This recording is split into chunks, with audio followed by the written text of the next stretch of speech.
Welcome to Chasing Curiosity TV. Subscribe and press the bell icon for more updates. Tonight, breaking news shakes the world. Open conflict has erupted in the South China Sea. On September 12, 2025, a Chinese missile battery fired on a U.S. B-2 stealth bomber over the disputed Scarborough Shoal. This was no accident, it was a deliberate act of aggression. The world waited for America's response. What followed was a military operation of stunning speed and precision, shifting the balance of power in Asia. For years, the South China Sea has been a flashpoint, China building military bases, the US insisting on freedom of navigation.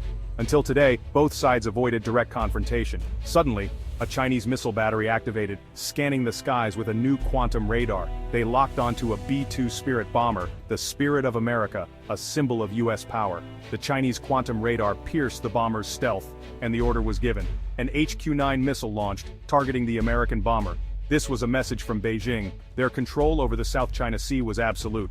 Firing on a B-2 was a direct challenge to the United States, a move that could spark war between nuclear powers. The peaceful dawn over the Scarborough Shoal was shattered. The US now faced a critical decision.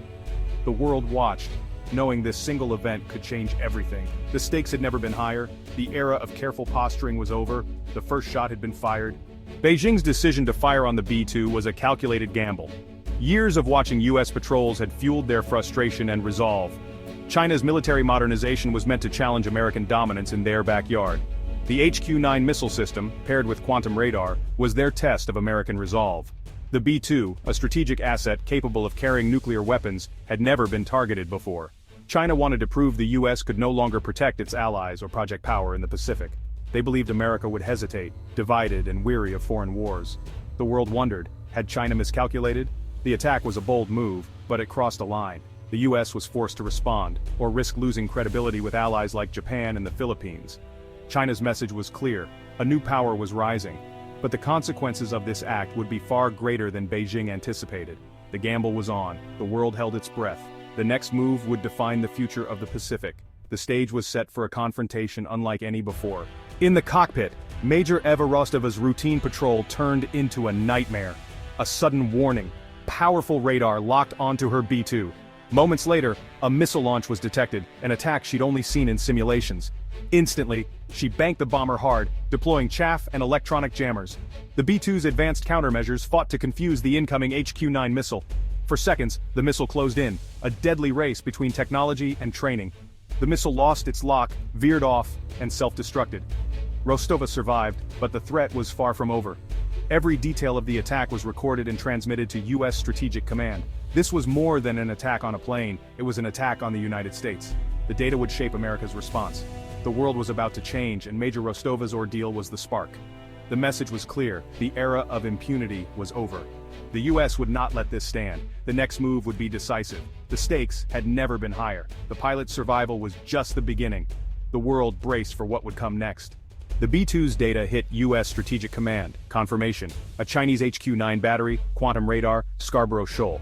AI systems processed the attack in seconds. There was no doubt, this was a hostile act.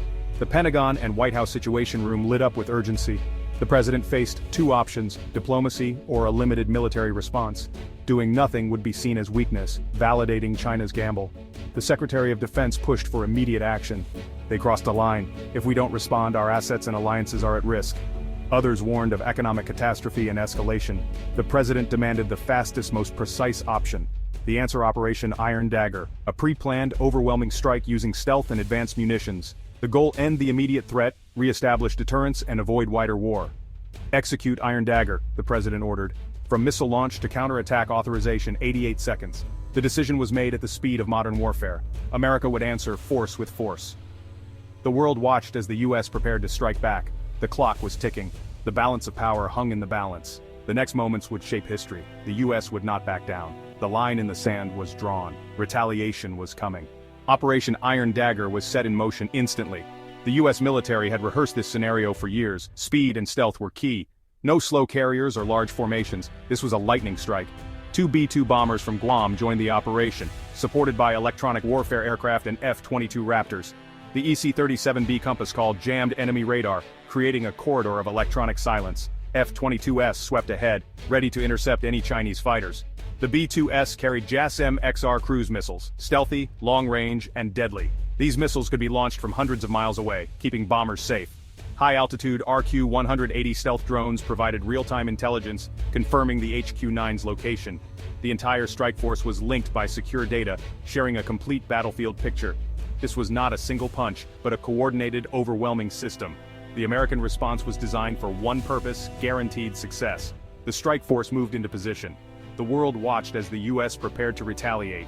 The countdown to impact had begun.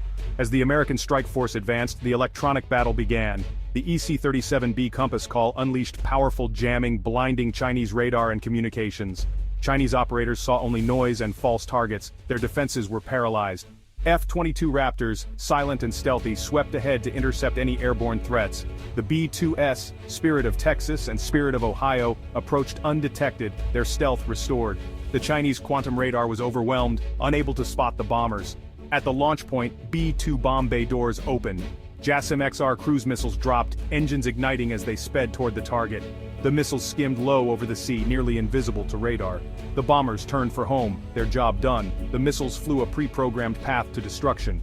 The American strike had pierced the Dragon's shield. The Chinese island was about to face the full force of U.S. precision. The world held its breath. The moment of impact was near. The JASSM-XR missiles swarmed toward the island, each with a precise target. Some aimed for the HQ-9 launchers, others for the command bunker, and others for the quantum radar. The missiles communicated, ensuring no target was left untouched. This was a surgical strike. Minimal collateral damage, maximum effect. Chinese defenses fired desperately, but the missiles were too fast and stealthy. The first missile vaporized the quantum radar, blinding China's eye. Seconds later, the HQ-9 launchers and command center were obliterated. The attack lasted less than a minute, a textbook example of modern warfare. RQ-180 drones recorded the destruction, transmitting real-time footage to the Pentagon. The video showed total success, all targets destroyed. Operation Iron Dagger had achieved its objective perfectly. The message to Beijing was delivered with fire and steel. American military technology had proven unmatched. The strike was a powerful answer to China's aggression. The world saw the true precision of American power. In Beijing, shock and disbelief followed the devastating strike. China had expected diplomacy, not destruction. Their air defense network was breached in minutes, their quantum radar gone. The gamble had failed. Now, escalation risked a war they might not win. The U.S. didn't wait. The president addressed the world, calling the strike a limited act of self-defense. He made clear, America does not seek conflict, but will defend its forces and interests. U.S. forces in the Indo-Pacific went on high alert. More warships and fighters surged into the region. The message: the U.S. was ready for a larger conflict if needed.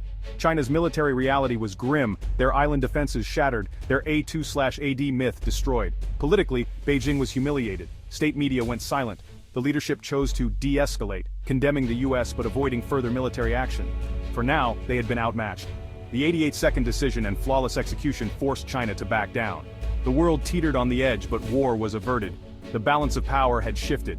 America's resolve was clear. The crisis had redrawn the lines in Asia. The world would not forget this lesson. The future was uncertain, but deterrence had been restored. The world reacted swiftly and divided. America's allies, Japan, South Korea, Australia, the Philippines, voiced support, reassured by the U.S. response. The strike proved American security guarantees were credible. Rivals like Russia and Iran took note. U.S. technology had easily destroyed advanced Chinese defenses. The technological gap was wider than many believed. Military planners worldwide reassessed their own capabilities. The strike served as a powerful deterrent, not just to China.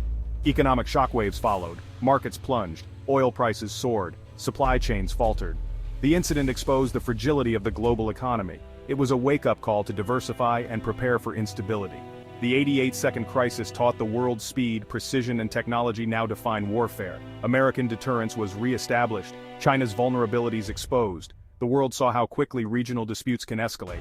The Ghost Bomber and the Lightning response didn't start a world war, but they redrew the lines of power for the 21st century. The lesson was clear. In a multipolar world, hesitation is defeat.